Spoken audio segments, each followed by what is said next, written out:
지난 12월 8일 날 우리나라에서도 고속철도 사고가 났습니다.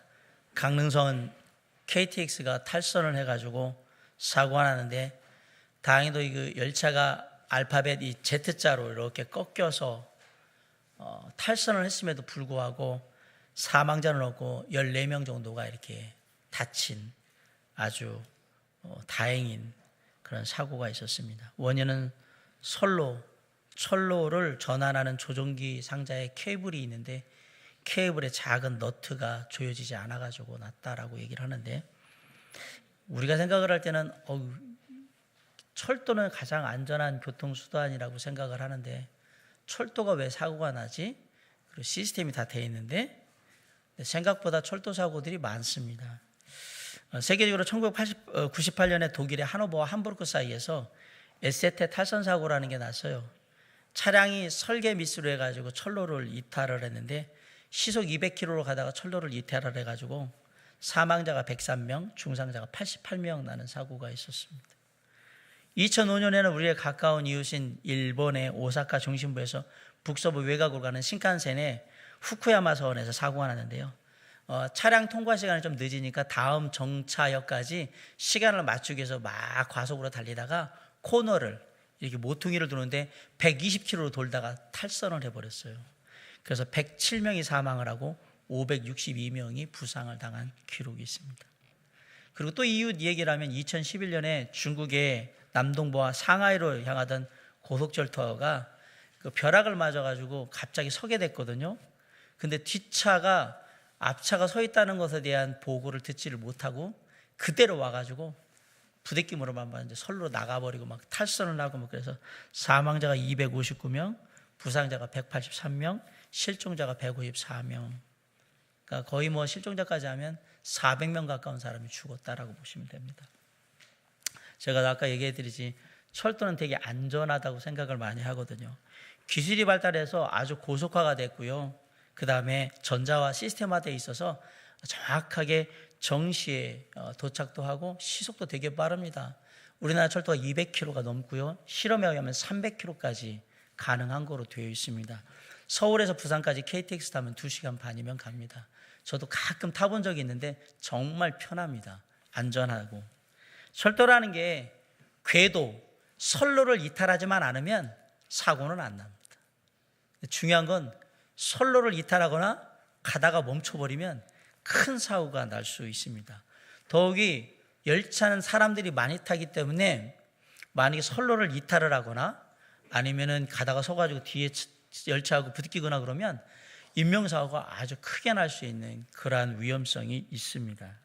그러니까 진짜 가야 할 선로를 잘 가는 거, 중간에 멈추는 거 이런 것들은 그냥 쉽게 지나칠 수 있는 일이 아니라는 걸 얘기합니다.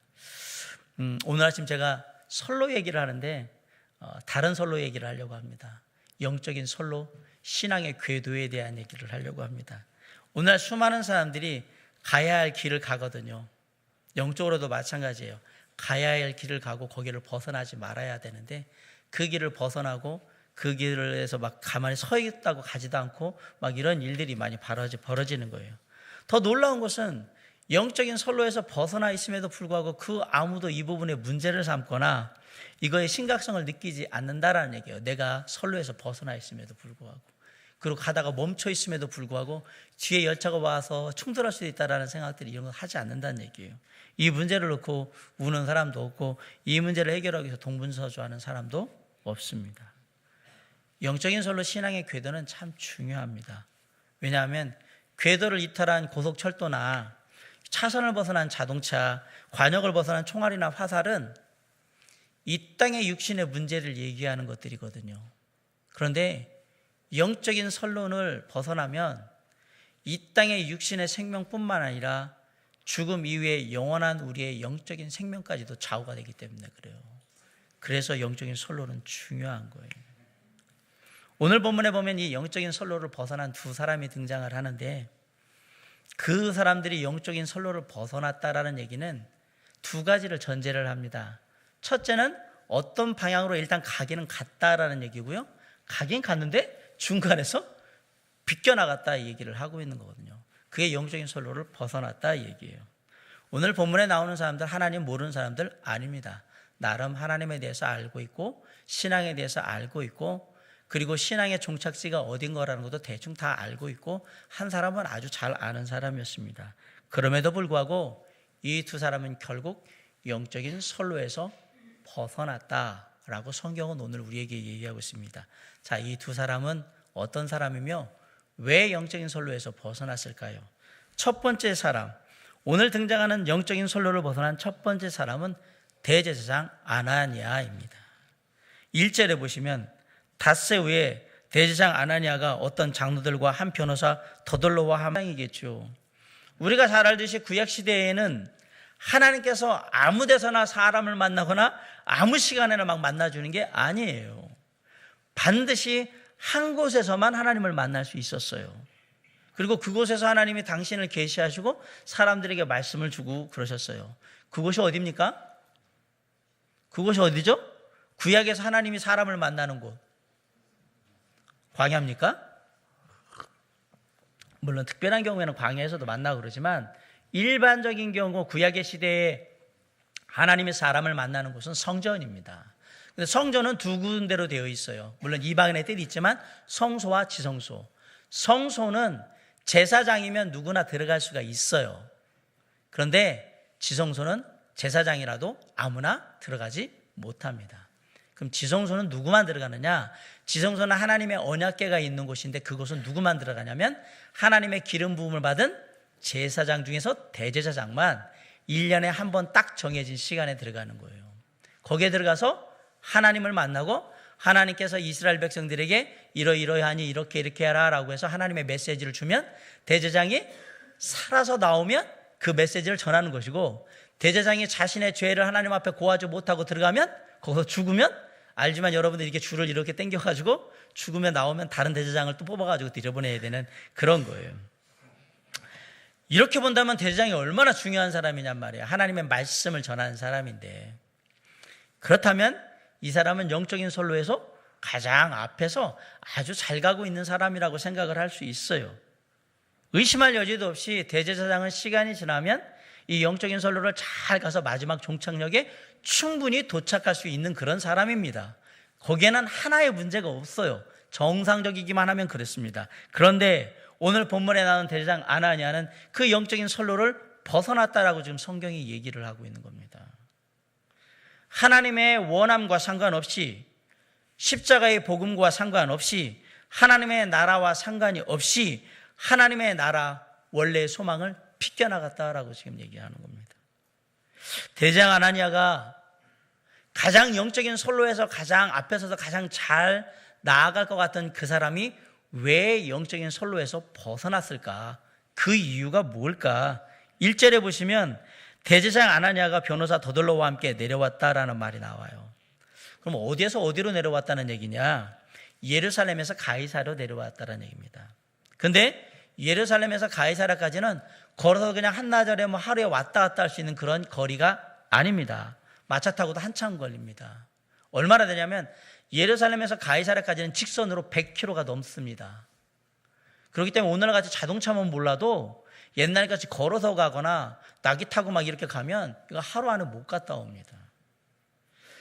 더 중요한 문제는 뭐냐면 대제사장은 제사장이 대제사장이 된 그때에는 대제사장은 반드시 어떤 순간에든 성전에 머물러 있어야 되고요. 혹은 성전에 있는 그 지역을 떠나면 안 되는 게 불문율이에요. 그러니까 전쟁이 나도 대제사장은 어디 있어야 되느냐면 성전에 있어야 되는 거예요. 그리고 성전에 있는 예루살렘을 떠나면 안 되는 거예요. 근데 지금 대제사장 아나니아가 어떤 장로들과 함께 어디로 왔냐면 예루살렘을 떠나서 어디로 왔어요? 가이사랴에 왔어요. 지금 아주 먼 데로 떠나온 거예요. 해서는 안 될 일을 지금 한 거예요. 그러면 왜 가이사랴까지 대제사장 아나니아는 여러 가지 무리수를 두면서까지 왔을까? 이 오는 것이 하나님의 말씀을 전하고 어떤 사람의 생명을 살리고 이런 좀 대의적인 일을 위해서 왔다라고 하면 그나마 욕은 먹을 수 있겠지만 그나마 충분히 이해는 갈 것 같아요. 그런데 대제사장 아나니아가 오늘 예루살렘에서 가이사랴까지 그 먼 길을 온 이유는 단 하나예요. 사도 바울을 죽이기 위해서 온 겁니다. 생명을 살리기 위해서 온 게 아니라 생명을 죽이기 위해서 하나님을 섬기는 사역까지 뒤로 팽개쳐 놓고 그러고 왔다라는 사실이에요. 하나님의 사역보다 뭐가 앞섰느냐? 개인적인 원한이 지금 앞서고 있는 겁니다. 3절에 정확한 이유가 나와 있는데, 벨릭스가 가여 우리가 당신을 힘입어 태평을 누리고 또 이민족이 당신의 선견으로 말미암아 여러 가지로 개선된 것을 우리가 어느 모양으로나 어느 곳에서나 크게 감사하나이다 라고 되어 있습니다. 3절에 나오는 벨릭스 각하는 누굴까? 그 벨릭스 각하의 원래 이름은 안토니우스 벨릭스입니다. 로마의 황제인 클라우디우스 황제 때에 유대의 총독이 된 사람인데, 이 사람은 역사에 남은 사람입니다. 기록이 되어 있어요. 왜냐하면 원래 벨릭스는 로마의 노예였습니다.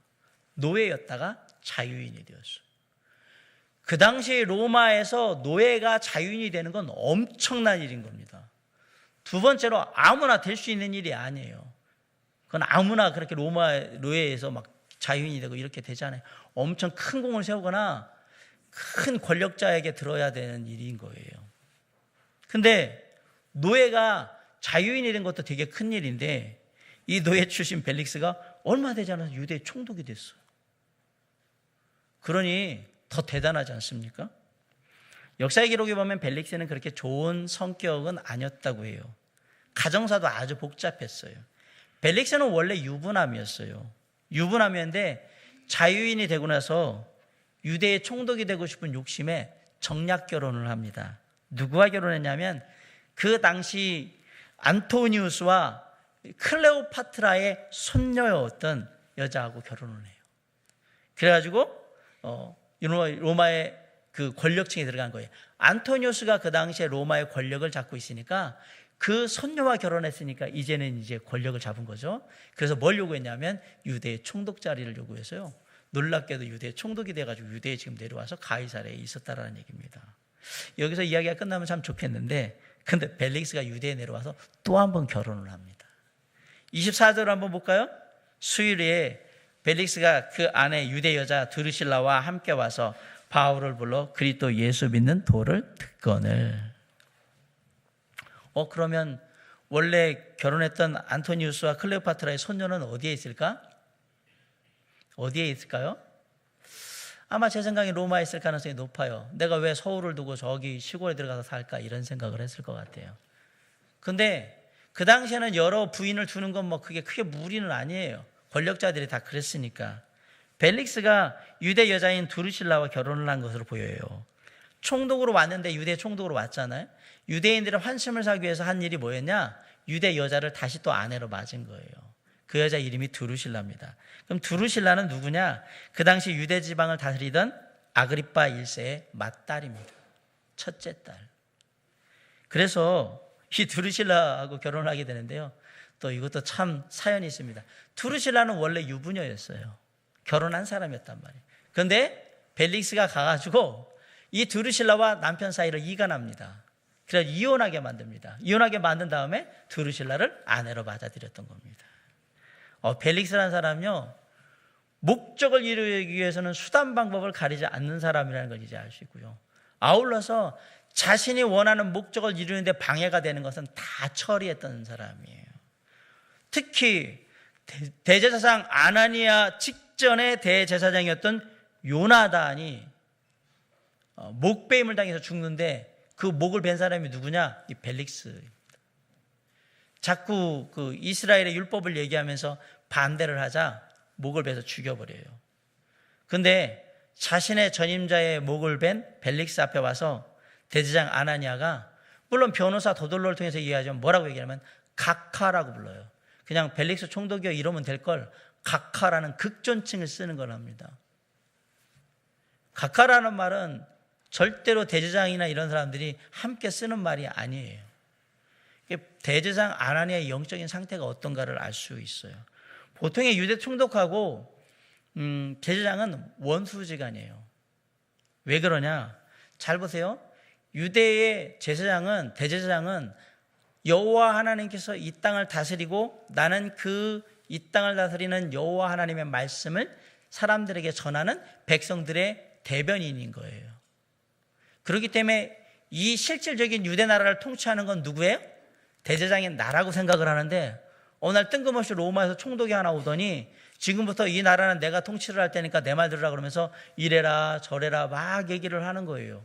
그러면 부딪힐까요? 안 부딪힐까요? 부딪히겠죠. 서로 알력도 있고 암투도 있고. 그래서 전임 대제사장인 요나단을 죽였던 거예요.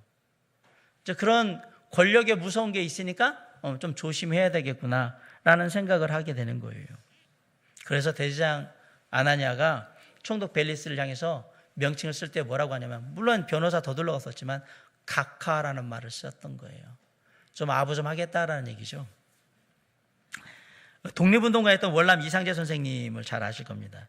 어느 날 이렇게 미술 전시회를 나갔는데요. 그 미술 전시회 갔더니 누가 있었냐면 그때 매국노라고 불렸던 이완용하고 송병준, 을사오적의 두 사람이 있었어요. 그 사람들을 보고 이상재 선생님이 뭐라고 했냐면, 아니 대감들은 왜 일본에 동경에 가 계시지 여기 와 계십니까? 그랬더니 아니 우리가 왜 동경에 가 있습니까? 그랬더니 아이고 제가 알기로는 우리 대감들은 하시는 일마다 다 망하게 만드는 일을 하시는 분들이라서 두 분 일본 가면 일본을 망하게 할 거 아닙니까? 그 얘기를 한 거예요, 사람들 앞에서. 그런데 옆에서 듣고 있던 일본 사람들도 두 사람도 깜짝 놀랐다라고 얘기합니다. 아시지만 이상재 선생님은 민족과 나라를 생각했던 분이시잖아요. 대제사장 아나니아는 민족도 없고 신앙도 없고 다 없는 거예요. 왜? 내 오직 목적은 사도 바울을 죽이는 거지 이스라엘 민족의 어떤 정체성을 여기서 얘기하고 신앙의 자긍심을 갖고 그런 건 아니라는 얘기예요. 그러면서 유대 대제사장으로서 사도 바울을 세 가지 이유로 고소를 합니다. 첫째, 이 사람은 전염병 같은 자다. 둘째, 천하에 흩어진 유대인들을 다 소유하게 하는 폭동 이거 일으키는 사람이라는 얘기. 세 번째, 나사렛 이단의 우두머리다. 세 가지 이유를 들어가지고 고소를 해요. 이 세 가지 이유에 대해서 사도 바울이 두 가지는 아니라고 반박을 하고요, 한 가지는 맞다고 얘기합니다. 뭐는 맞다고 얘기했을까요?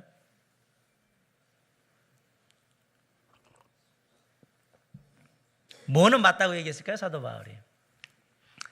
바울이 제가 나사렛 예수 그리스도를 믿는 그 무리의 우두머리라고 얘기한다면 제가 맞습니다라고 얘기한 거예요.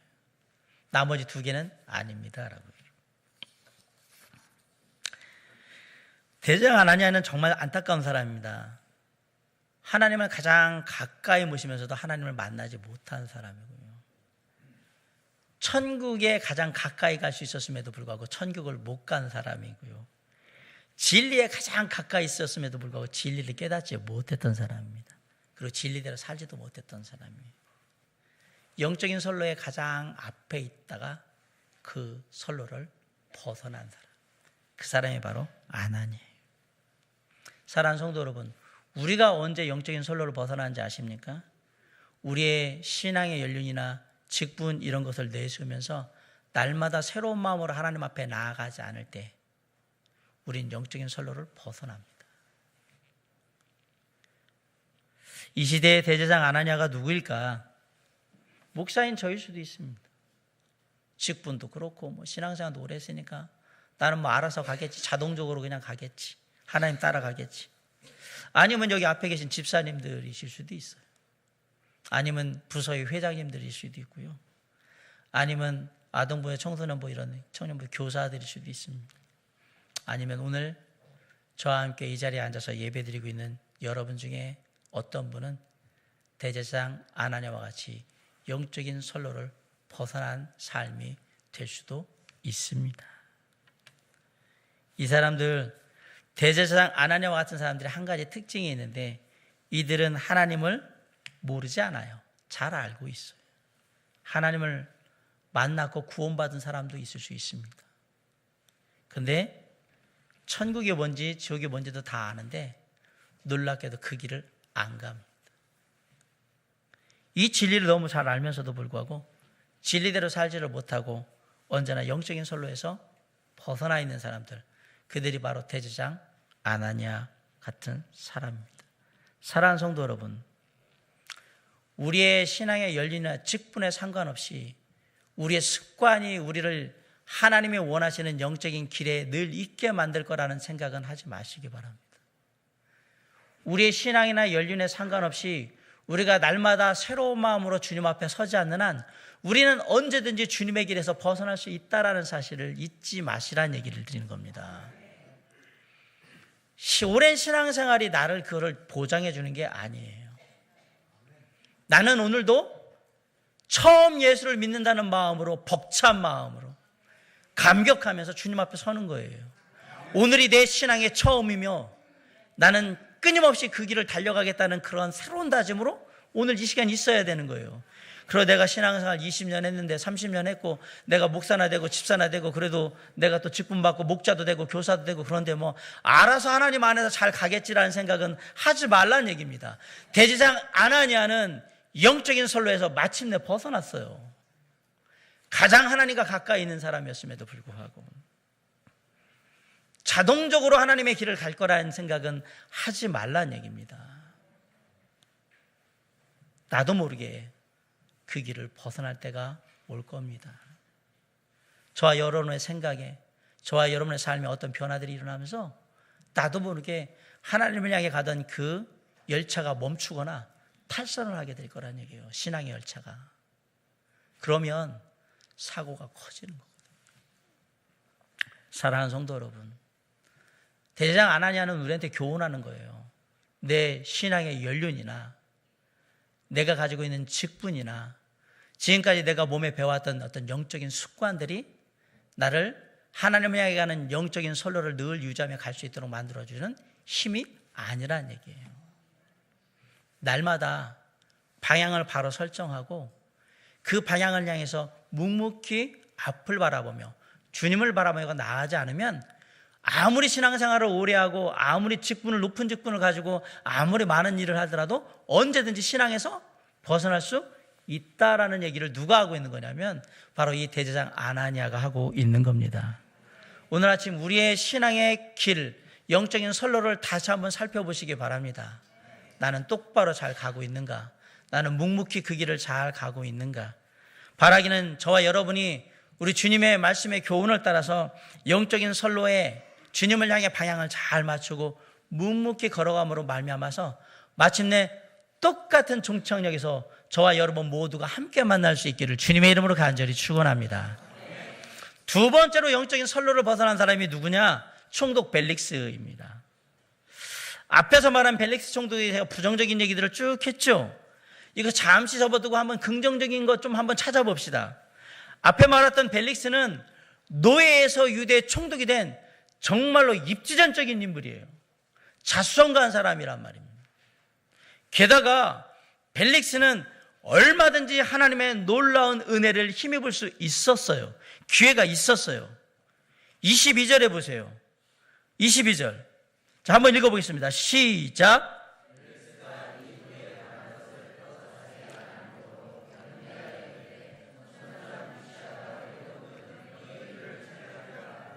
자, 벨릭스가 이 도에 관한 것을 더 자세히 안다라고 얘기했어요. 뭘 알고 있느냐? 벨릭스가 구약도 어느 정도 알고 있다는 얘기고요. 예수 그리스도의 십자가의 은혜의 복음도 알고 있다는 얘기예요. 유대의 율법이 어떻고 관습이 어떻다 이런 것도 다 알아요. 거기다가 지금 유대의 여자를 아내로 받아들였어요. 하나님을 만날 수 있는, 예수 그리스도를 알 수 있는 아주 좋은 기회를 가진 거예요. 다 알고 있으니까. 그래서 사도 바울이 복음을 전한 것 같아요. 그런데 25절에 보면 바울이 의와 절제와 장차 오는 심판을 강론하니 벨릭스가 두려워하여 대답하되 지금은 가라, 내가 틈 있으면 너를 부르리라. 자, 22절에서는 연기한다라고 그랬고요. 25절은 뭐라면 지금은 아니니까 지금은 가라고 얘기를 해요. 사도 바울이 분명히 복음에 대해서 얘기한 거로 보여요. 그래서 사도 바울이 뭘 얘기하냐면 복음에 따라서 어떻게 우리가 의로운 삶을 살아야 되는지, 삶을 어떻게 절제해야 되는지, 그렇게 모든 사람이 삶을 마무리할 때 하나님의 심판이 올 때 우리는 믿는 자는 어떻게 되는지 그 얘기를 다 한 거예요. 그런데 벨릭스가 그 얘기를 듣자마자 어떻게 반응을 했냐? 두려워했다라고 했어요. 머리로는 다 알아들었어요. 근데 이렇게 얘기한 거죠. 주님이 우리의 십자가에 우리의 죄를 위해서 죽으셨습니다. 그걸 믿는 자에게 놀라운 하늘의 소망을 줘서 영원한 생명을 주셨습니다. 그리고 그 믿는 자는 죽으면 하나님의 나라에 가고 믿지 않으면 지옥에 갑니다. 한 번 죽는 것은 사람에게 정한 거고 그 후에는 반드시 하나님의 심판이 있습니다. 벨릭스 총독이요, 그 부분에 대해서 기억하셔야 합니다. 믿으세요라고 얘기를 했겠죠. 그런데 벨릭스는 무서웠던 거예요. 그래서 어떻게 얘기냐, 지금은 아니고 내가 틈나면 다시 부를 테니까 가라고 얘기를 한 거예요. 지금 하나님께서는 사도 바울을 통하여서 벨릭스 총독을 권면하고 계시고 초청하고 계신 거예요. 나를 믿으라고. 그런데 벨릭스는 그 하나님의 권면과 초청을 받아들이지 않고 뒤로 미룹니다. 결국 그게 삶의 영적인 선로에서 벗어나서 영원히 하나님을 만나지 못하는 그러한 계기가 되어버립니다. 우리가 언제 영적인 선로를 벗어나느냐? 우리가 예수 믿고 잘 가다가 언제 자꾸 벗어나느냐?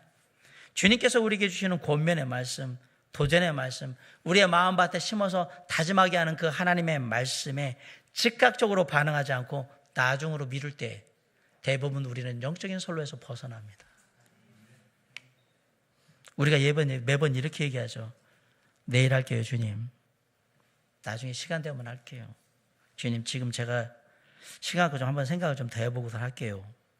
이렇게 말할 때마다 살았고 운동력이 있어 좌우에 나선 어떤 것보다도 예리하여 혼과 영과 및 관절과 골수를 찔러 쪼개기까지 하며 또 마음의 생각과 뜻을 감찰하시는 하나님의 말씀, 성령의 검은 쓸모없는 무딘 칼이 되어버리는 겁니다.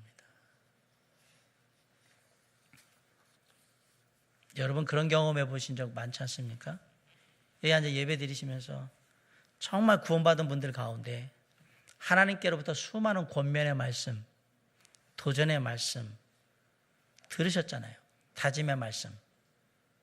그런데 그 말씀이 내게, 나를 향한 하나님의 음성이라는 걸 내가 알매도 불구하고 내가 즉각적으로 순종하지 않고 주님 나중에 할게요.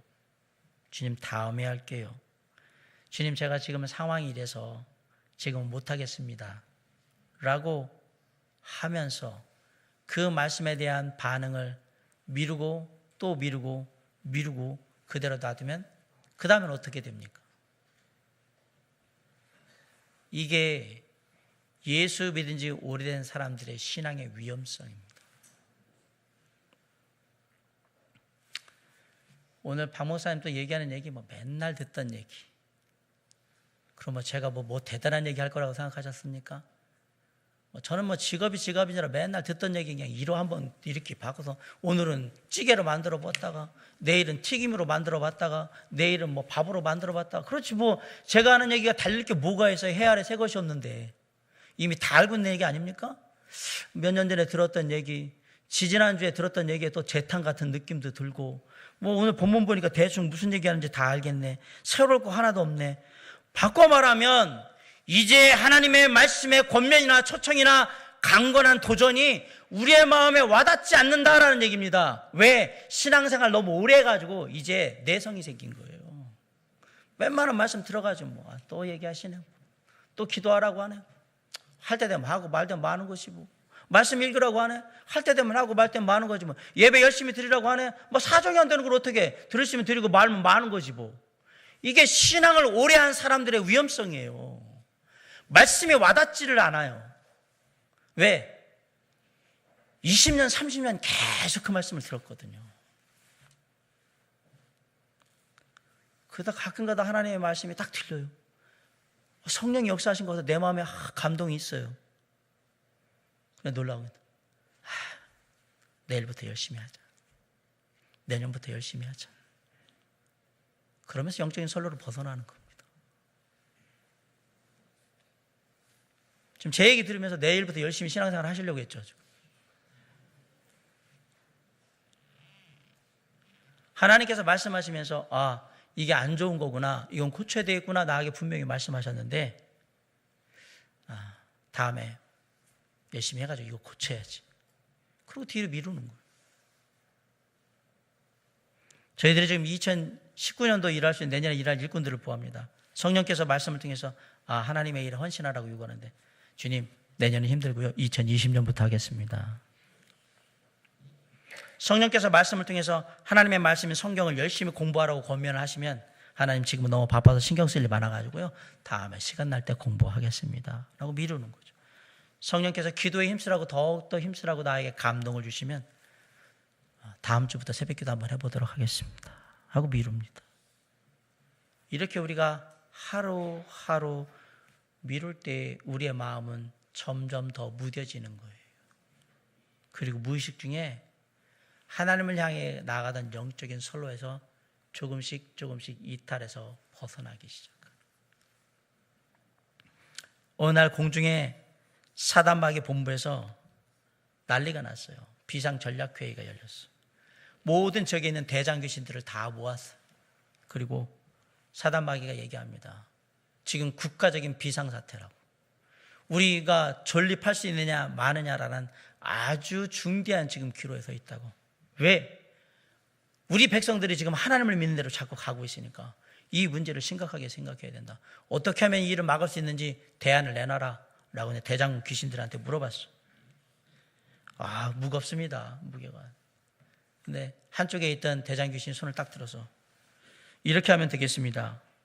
예수 믿으려고 하는 사람들, 그리고 예수 믿는 사람들한테 찾아가가지고 하나님 없다라고 얘기하면 될 것 같습니다. 그렇게 유혹하면 하나님 없는 줄 알고 사람들이 넘어올 겁니다. 그 얘기 듣자마자 사단 마귀가 가지고 있던 지팡이로 가가지고 머리를 한 대 때리면서 야, 우리도 하나님을 믿는데 하나님이 계신 걸 아는데 그렇게 얘기한다고 이게 통하겠냐라고 얘기를 했어요. 그렇잖아요. 귀신들도 하나님을 믿고 떠는데 야, 우리도 믿는 건 아니라고 얘기하면 진정성이 보이냐 이거예요. 진정성이. 거짓말을 해도 그런 식으로 하면 안 되지. 그래가지고 한 대 맞았어요. 한 대 맞고 나니까 다른 대장 귀신들이 분위기가 더 그렇잖아요. 대안을 좀 대시해보라고. 그런데 저쪽에 있던 한 대장 귀신이 또 손을 들더니 이렇게 하면 될 것 같습니다. 사람들한테 가서요. 지옥이 없다라고. 지옥이 없으니까 마음껏 살으라고. 멋대로 살으라고. 마음대로 살아도 된다고 얘기하면 그러면 사람들이 넘어오지 않을까요? 그랬더니 사단 마귀가 옆에 있던 재떨이가 확 던졌어요. 야, 우리가 지옥에 안 가려고 지금 이렇게 우리 편을 모아가지고 하나님한테 대응하려고 하는데 지옥에 안 가려고 지옥이 있는 지옥에 안 가려고 이러고 있는데 없다라고 얘기하면 진정성이 있냐고. 우리 얼굴에 나타나잖아. 거짓말한다고. 그거 안 돼. 옛날같이 그렇게 거짓말하고 속일 수 있는 시대가 아니야. 진정성을 가지란 말이야. 분위기 또 싸해졌잖아요. 이제 하나 또 재떨이를 맞았으니까. 시간이 많이 흐르는데 구석에 있던 대장 귀신이 딱 손을 들더니 이렇게 했으면 좋겠습니다. 사람들한테 가서 하나님이 계시다고 하나님을 믿으라고 얘기합시다. 그리고 지옥도 천국도 분명히 있다라고 얘기합시다. 그런데 그렇게 다 맡겨한 다음에 그러면서 가서 뒤에서 이렇게 얘기합시다. 내일부터 하나님 잘 믿어. 하나님이 하라고 한 거 내일부터 열심히 해. 그렇게 얘기하면 될 것 같은데요. 그 얘기를 들은 사단마귀가 최고다, 최고. 앞으로 우리는 사람들한테 하나님 믿으라고 얘기하고 천국과 지옥도 있다고 얘기하고 열심히 일하라고 얘기를 하는데 하나님에서 일하라고 얘기하는데 언제부터? 내일부터라고 얘기하자. 이 전략회의가 언제 이러느냐? 6,000년 전에 열린 거예요. 이 사단의 전략은 지금도 이어지고 있고 아주 유효하게 쓰이는 전략입니다. 내일부터 열심히 예배드리시기 바랍니다. 내일부터 열심히 말씀 읽으시기 바랍니다. 내일부터 열심히 기도하시기 바라고요. 내일부터 열심히 전도하시기 바랍니다. 그럼 제가 묻습니다. 여러분에게 내일이 있습니까? 누가 내일을 여러분에게 보장해 주셨습니까?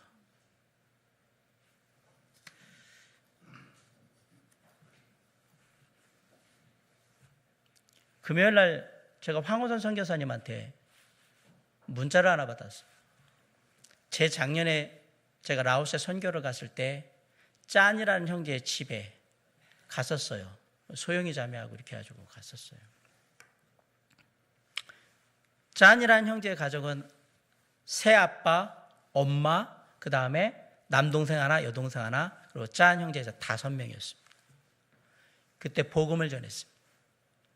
그때 복음을 전했는데요. 딱 한 사람만 예수를 안 믿었어요. 아버지만, 새아버지만. 4명은 그때부터 교회 다니면서 예배 드리고, 짠 형제는 뭐 신실했으니까. 근데 지난 이틀 전에 무슨 얘기가 왔냐면, 짠 형제 그 동생 아이가 오토바이 사고 나서 죽었어요. 걔는 17살밖에 안 돼요. 지난 여름에 우리가 갔을 때 제가 잠깐 본 것 같아요. 여름에 우리가 라오스 갔을 때. 결혼했어요. 결혼해가지고 아내도 있고 딸도 낳았는데 오토바이 사고 나서 죽었어요. 안타까움이라는 건 말을 할 수 없죠. 사람의 생명이라는 건 그 누구도 장담할 수가 있는 게 아니에요. 내일 하신다고요? 내일 살아있을 가능성이 있어야 뭘 얘기를 하죠. 아니, 목사님 뭐 그렇게 얘기하십니까? 저는 살아있을 건데요. 우리는 우리의 생명의 주관자가 아닙니다. 내일 일은 난 모릅니다. 그냥 하루하루 살아갑니다. 불행이나 여행도 내 뜻대로 못합니다. 그게 하나님의 얘기예요. 너는 내일 일을 염려하지 말라. 내일 일은 내일 염려하란 말이에요. 내일 주어지면 내일 하는 거고요. 삶은 뭐냐면 오늘만 사는 거예요. 주님의 시간이 여기까지면 여기까지 끝나는 거란 말이에요. 왜 수많은 사람들이 하나님의 말씀이 전해지고 그 말씀이 내게 오매도 불구하고 삶이 변화되지 않고 늘 똑같은 삶을 사는 줄 아십니까? 내일부터 하려고 해서 그래요. 내일부터. 성령의 감동이 있고 하나님의 은혜가 있음에도 불구하고 내가 내일부터 열심히 해야지. 아닙니다. 잘 보세요. 천지를 창조하신 하나님의 말씀임에도 불구하고 내가 순종 안 합니다. 나를 만드신 하나님의 말씀임에도 불구하고 내가 순종을 안 합니다. 제가 신앙인으로서 가장 놀랍게 생각하는 미스테리가 뭐냐? 하나님이 말씀으로 천지를 창조하고 사람을 창조했는데 그 놀라운 능력의 말씀이 사람 안에 들어가면 아무 쓸모가 없더란 얘기예요. 사람을 바꾸지를 못해요. 그만큼 인간은 악하다는 얘기를 제가 드리려고 하는 거예요. 천지를 창조하시고 나를 만드신 그 하나님이 말씀으로 창조하셨는데 그 말씀이 내 안에 들어와서 아무런 능력으로 역사하지를 못하는 일들이 비일비재하게 내 삶에 벌어지더란 얘기예요. 왜 그런지 아세요? 주님 은혜롭고 감동스럽고 오늘 목사님 말씀 통해서 내가 깨달은 건 맞는데요. 내일부터 할게요. 근데 내일 일어나니까 화장실 들어가기 전과 들어가고 난 다음에 마음이 바뀌는 거거든요. 다음 주부터 한번 열심히 해볼게요. 다음 주 갔더니 요즘 연말이라 바빠서요. 1월 1일부터 열심히 할게요. 근데 1월 1일에 갔는데 연말에 연휴에 막 하기 힘드니까 좀 지나고 나서요. 제가 좀 시간 될 때부터 그때부터 열심히 할게요. 그래서 갔더니 이건 어렵고요. 설날부터 열심히 할게요. 설날부터 못하고 난 다음에 뭐라고 얘기하냐면 그 모든 게 3월 새학기부터 시작하잖아요. 3월부터 열심히 할게요. 3월 딱 갔는데 따뜻하니까 3월달 되니까 마음이 싱숭생숭하니까 조금 더 이렇게 봄나들이도 하고 이렇게 한 다음에 마음 추신 다음에 열심히 할게요. 그러다 여름이 왔어요. 더우니까요. 좀 힘이 없고 그러니까 이거 추위가 물러가고 가을에 곡식도면서 이렇게 추수할 때 선선할 때 시작할게요. 딱 했는데 딱 그때 가니까 단풍이 지네요. 아이고 이거 단풍 구경하고 좀 지난 다음에 우리가 마음을 좀 이렇게 풍요롭게 한 다음에 그 다음에 할게요. 그런데 겨울이 왔네요. 추워서 힘들고 어려우니까 내년 1월 1일부터 다시 할게요. 이렇게 가는 거죠. 내일부터예요. 내일부터 다.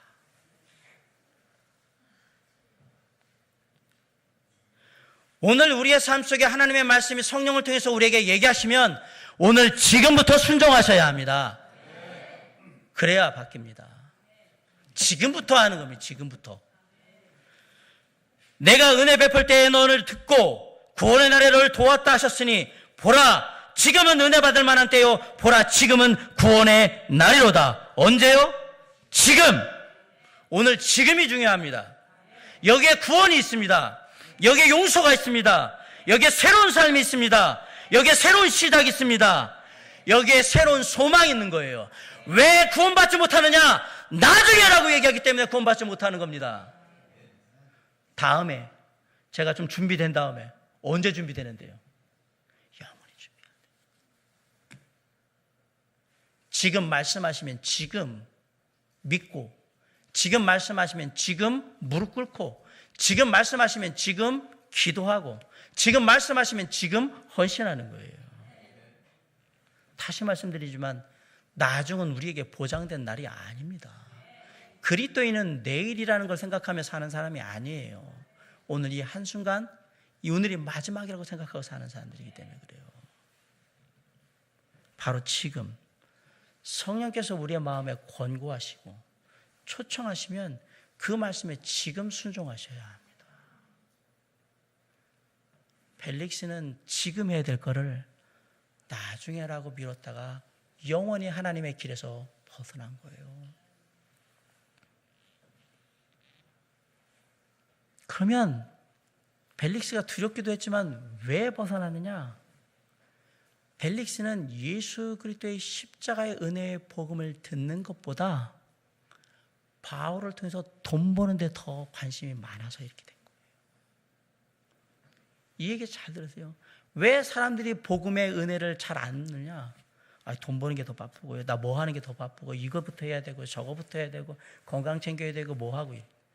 그러다가 정말 중요한 거를 놓친 거예요. 여러분 26절 한번 보세요. 26절 한번 읽어봅시다. 시작.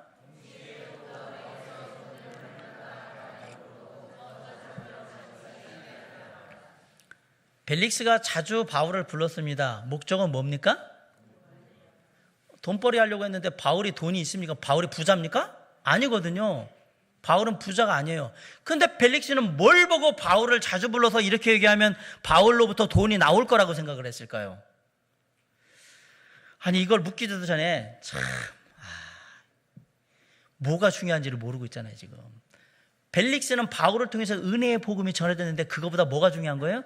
이 바울로 돈벌이를 하면 되겠구나.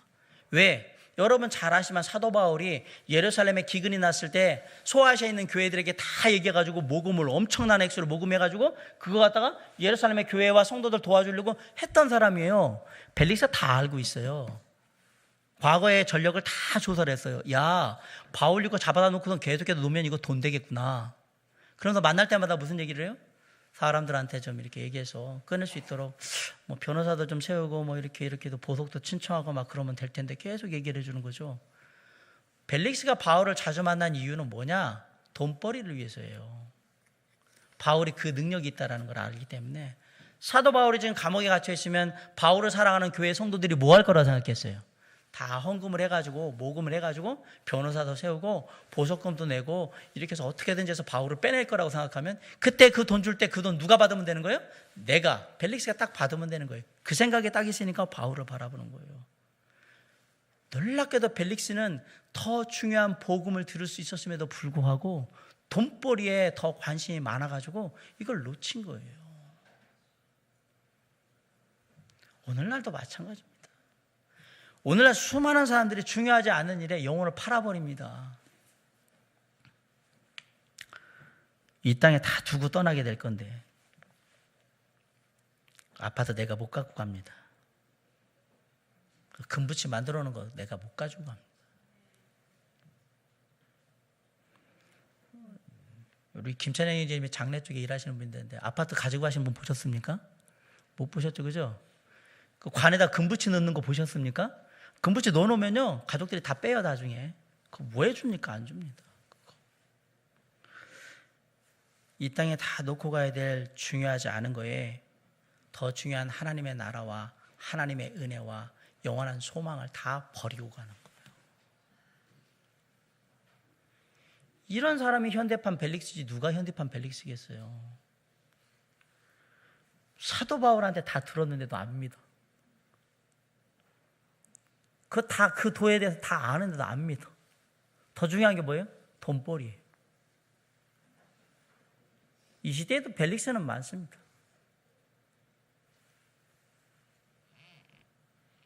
돈벌이를 위해서 예배를 폐하고, 돈벌이를 위해서 하나님의 말씀을 공부하지 않고, 돈벌이 위해서 기도하는 것들을 폐하고, 돈벌이 위해서 뭘 폐하고, 돈벌이를 위해서 피하고, 다 그렇죠. 뭐니 해도 머니가 최고인데. 아니요, 그리스도인은 뭐니 해도 예수 그리스도가 최고죠. 우리가 왜 돈이 최고예요? 어차피 가지가지도 못할 거. 사랑하는 성도 여러분, 그런데 우리가 이렇게 벨릭스를 욕할 자격이 있을까요? 우리는 도대체 뭐 때문에 하나님을 자꾸 뒤로 미루고 있는 걸까요? 하나님을 향해서. 주님 나중에요. 주님 다음에요. 뭐 때문에 미룰까요? 우리도 돈벌이 아닙니까? 먹고 사는 것 때문에 그러는 거 아닙니까? 오늘 드려야 될 나의 헌신과 결단과 각오가 지금 이 시간에 드려야 될 내 시간과 물질과 수고가 뭐 때문에 하나님 앞으로 가지 않고 다 미뤄지고 있는가라는 얘기예요. 그거보다 중요한 게 뭐냔 말이에요. 하나님 앞에 내가 나가는 것보다 더 중요한 게 과연 뭘까라고 생각해 보세요. 그게 내 영혼을 좌우합니까? 그게 내 생명을 왔다 갔다 하게 만듭니까? 그게 내 삶의 모든 은혜와 기쁨을 넘치게 만들어 주는 것입니까? 정말로 한번 생각을 해보셔야 합니다. 벨릭스는 엄청난 기회를 가진 사람이에요. 사도 바울을 통해서 예수 그리스도의 십자가의 은혜의 복음을 아주 정확하게 들은 사람이에요. 뭐만 하면 돼요? 믿기만 하면 돼요. 아무것도 할 거 없어요. 그냥 제가 믿습니다 그러면 끝나는 거예요. 그런데 생각은 많고, 근데 거기에 무슨 생각이 들어서 이렇게 말하니 바울 잘 잡고 있으면 내가 돈벌이가 되길 텐데, 중요하지 않은 거에 더 마음 써다가 영원히 하나님을 향해 나아가는 길에서 벗어나 버린 거예요. 역사가 요세푸스가 이 벨릭스에 대해서 뭐라고 얘기하냐면, 유대에서 정치를 잘못해가지고 로마로 압송을 당합니다. 송환됩니다. 그래가지고 재판을 받습니다. 황제 앞에서.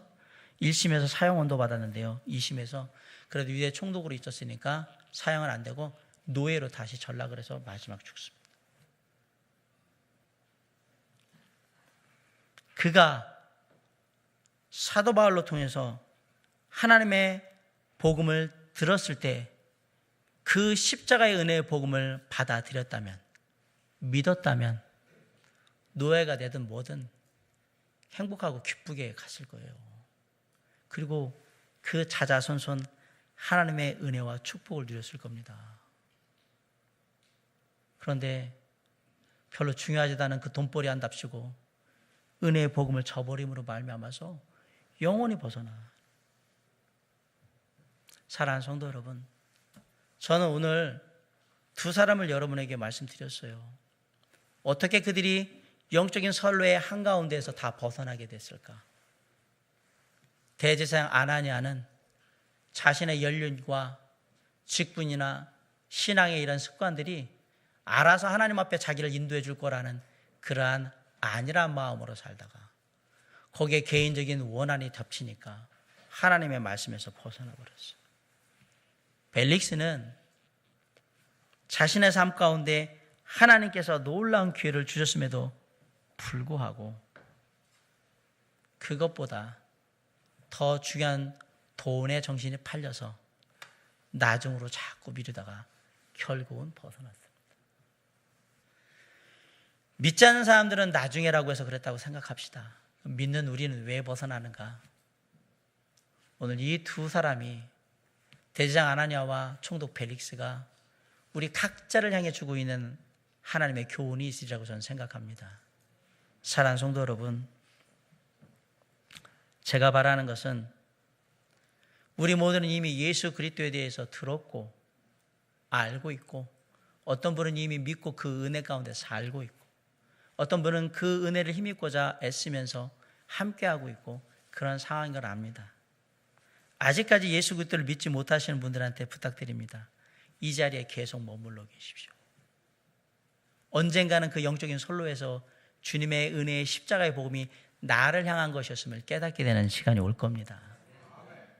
그때까지 견디면서 꾸준히 이 길을 가십시오. 이미 예수 그리스도를 믿은 분들에게 부탁드립니다. 여러분의 신앙의 연륜이나 여러분의 직분이나 여러분이 지금까지 해왔던 것이 여러분이 하나님 앞에 나아가는 길을 자동으로 보장해 주지는 않습니다. 미루지 마시고요. 하나님께서 말씀하시면 즉각적으로 순종하셔서 그 길을 가시기 바랍니다. 주님께서 이루실 것이고 그런 우리를 통해서 하나님 영광 받으실 겁니다. 바라기는 언젠가 저와 여러분이 다 같이 영적인 선로를 누구는 앞에서 누구는 중간에 누구는 뒤로 갔다가 그래도 끝까지 가서 마침내 마지막 종착역 하나님의 나라에서 주님을 함께 예배하는 그곳에서 우리 여기 있는 모든 분들이 다 같이 만날 수 있는 놀라운 은혜가 우리에게 주어지기를 주님의 이름으로 간절히 축원합니다. 기도하시겠습니다.